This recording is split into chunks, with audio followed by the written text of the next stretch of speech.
the meaning of testimonial privilege as a concept. So I'm just going to touch a couple of areas, not the entirety of the areas, and where necessary, we'll make references to statutory provisions. So looking at this at work again, explain the concept of testimonial privilege. So, first of all, what is testimonial? What does it mean? To give evidence, to speak as a witness.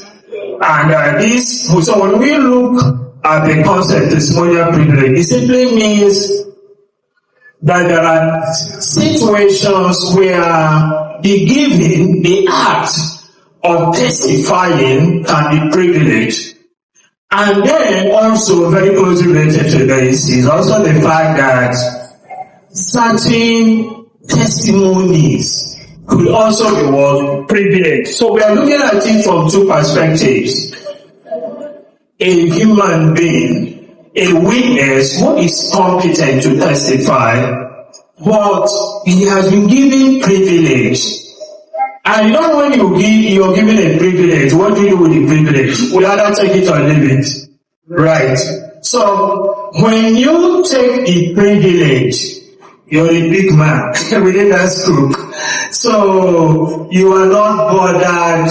You will now become a sort of an exception to the general rule.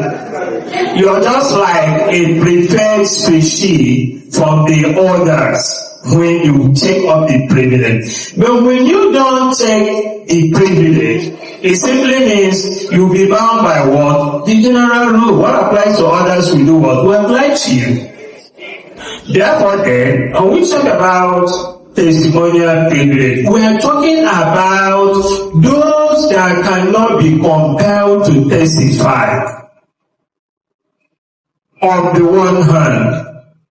And then secondly, those who even they can be compelled to testify, but cannot be compelled to give evidence relating some certain information. So you must approach it from these two perspectives. So in order to waste time, we look at the persons now. Those persons who are, although they are competent, but they are not compellable. So quickly we look at Section 308, one of the personalities, the first person we'll talk about here is the office of the president, vice president, at the federal level, if you're talking about country like ours. And then that of the governor and the deputy governor in terms of the federating states. In terms of the federating states. So what this space is simply telling us is that the president is a competent witness to testify, to give evidence, but you can't compel him. So, whoever is the president with this kind of privilege, which one do you think he will choose? He will choose not to be compelled, right? So that he will fully enjoy that privilege. Even somebody wanted to have it while he was stepping out of the office. He said, I'm when I go out and stay at so place, don't call me. Don't call me to give you evidence, to testify. In other words, he's simply telling them, extend my privileges. Extend my testimonial privileges, even outside the office. A case that illustrates this is the case of military against FRN 2018, pre-Nigerian Penal Law Report, part 1605, each one. So in this case shows the reverse.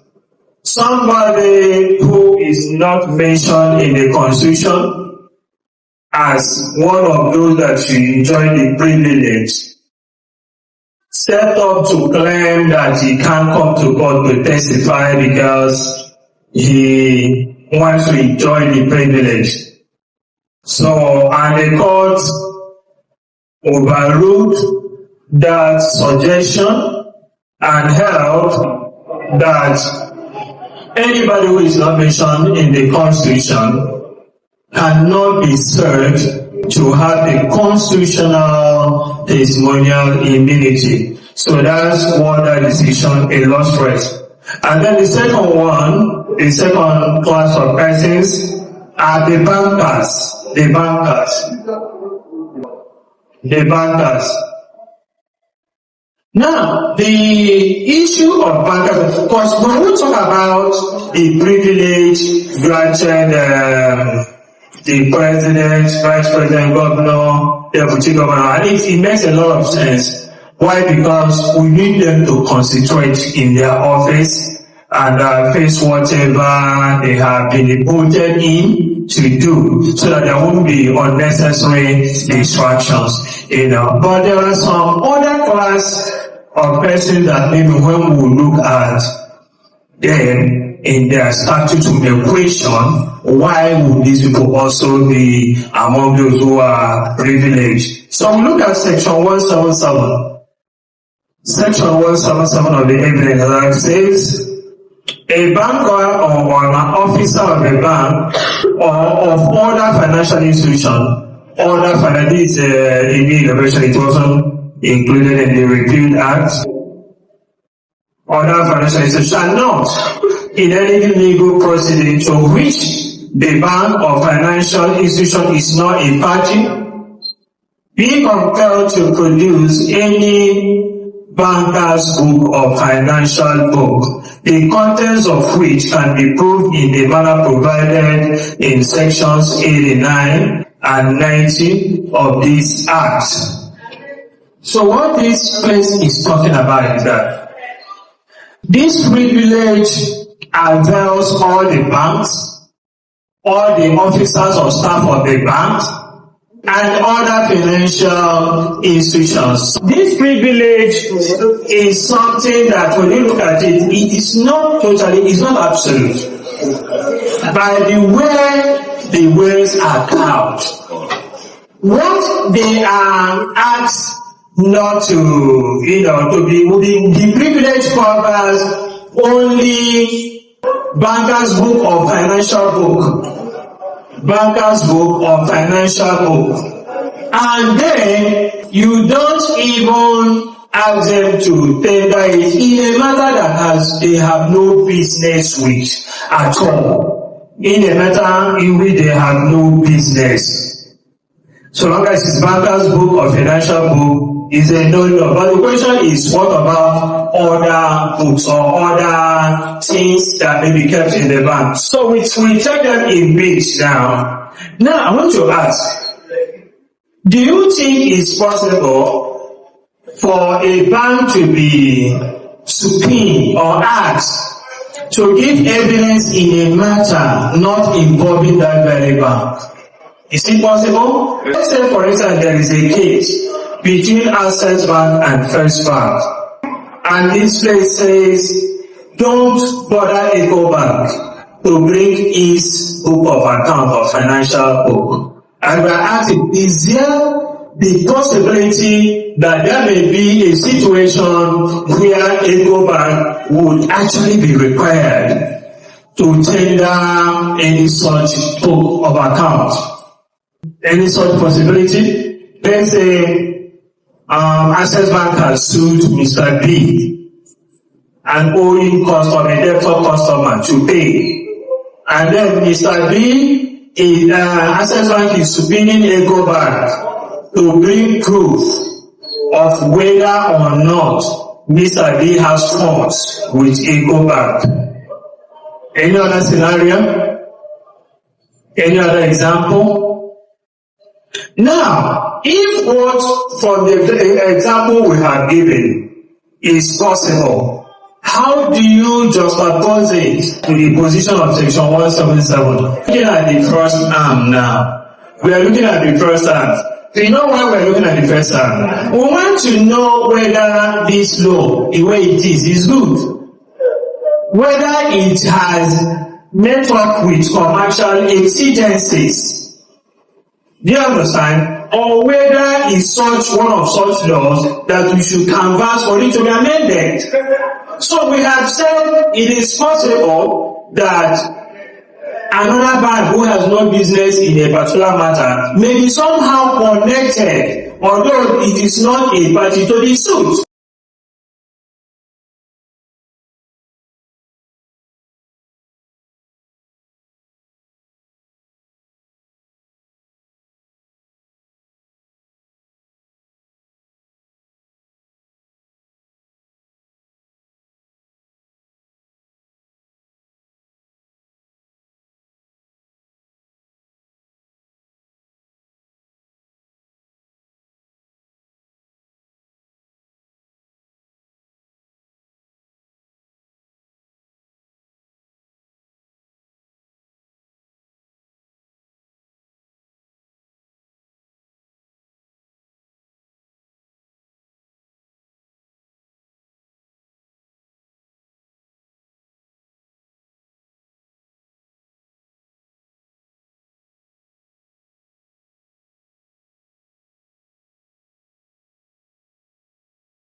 you feel that I have, made mistakes in law. You simply appeal. Don't come to start abusing me or asking me to explain why I gave the time of judgment I gave.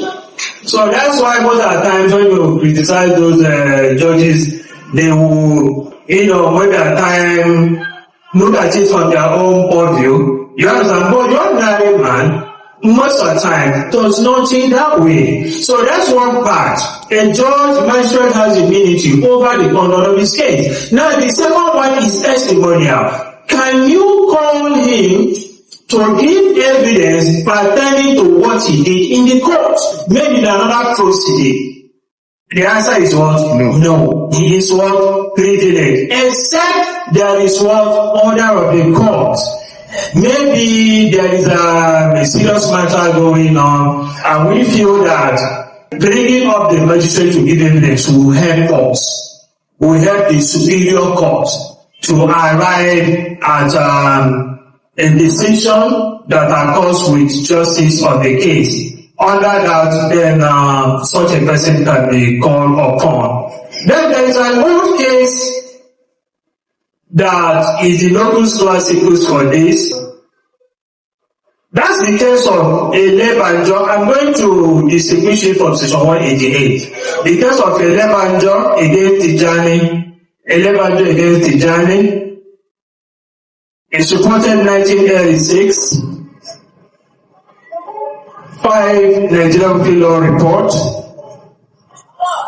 part 46, page 952.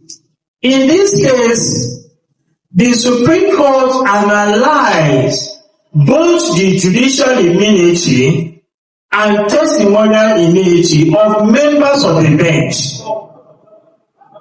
and it arrived at the conclusion that should a judge or a magistrate decide to give evidence in respect of what is happening in a matter in which he is over which he is presiding, that judge or magistrate is competent to give that judgment, to give that evidence, and can also do what? Waive that immunity. But the fact remains that once he has given that judgment or that evidence, he must do what? Recuse himself from the proceedings. So he won't sit again over that proceeding. Look at the scenario, maybe let's say customary court where you have a chairman and 2 members. Then a particular member decides he's been subpoenaed to give evidence as to what is going on in respect of matter they are handling. He has a right to do that. But Supreme Court in 11 case is saying, once this person gives the judgment, he should want to go out from that proceeding. He shouldn't participate in that proceeding again.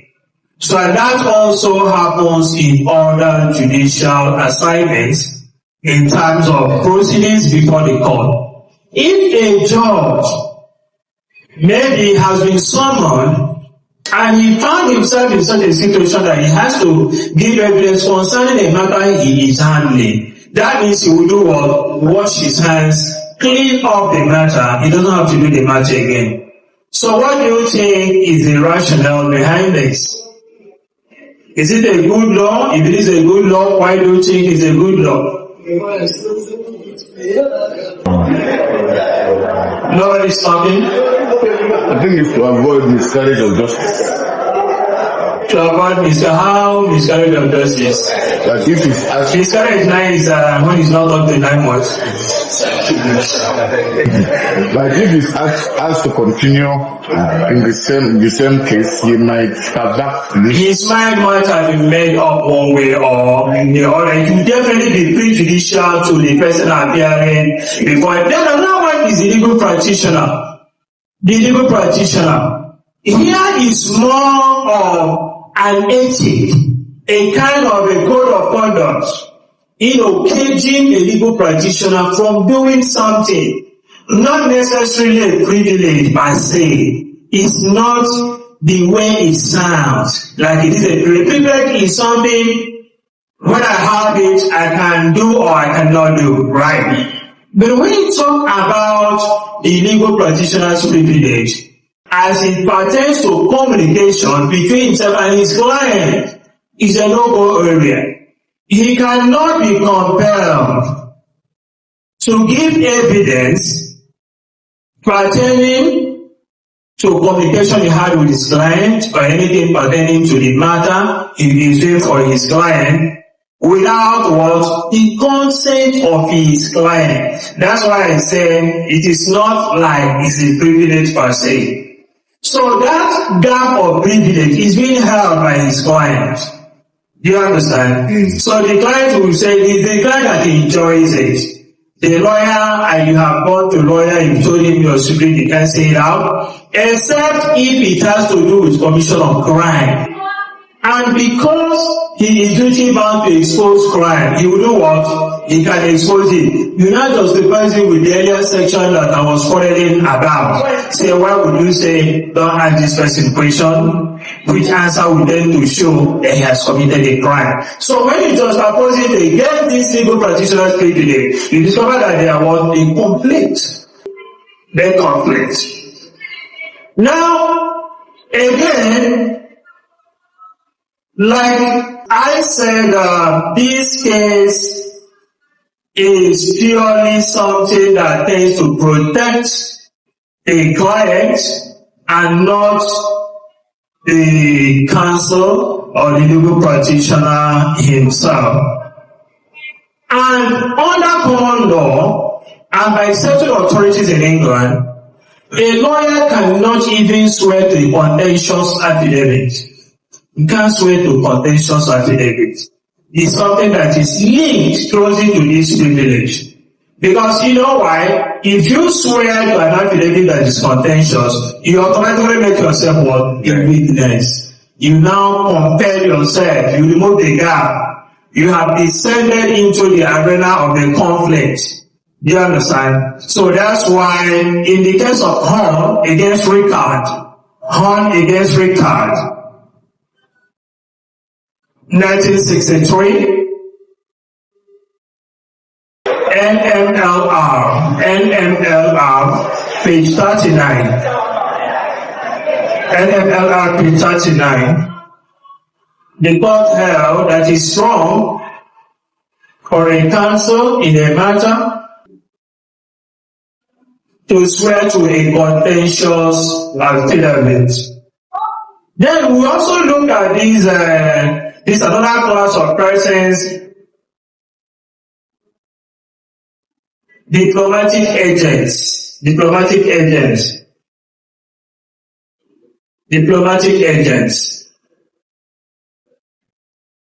They enjoy two separate kinds of privileges. They enjoy two separate kinds of privileges. We're talking about diplomatic agents. And one good thing about this is that this privilege inures in their favor, in the favor of their family and their household, maybe their servants. They also enjoy the same privilege. So the first privilege here is that they cannot be sued. The first privilege is that they cannot be sued. That is by virtue of section 1, subsection 1 and 2. Section 11112 of the Diplomatic Immunities and Privileges Act. Diplomatic Immunities and Privileges Act 2004. And then they are also privileged from being compelled to testify. So that means they are competent witnesses, right? They are, but you cannot compel them to do what? To come and testify in any court of law, except they decide to waive the immunity.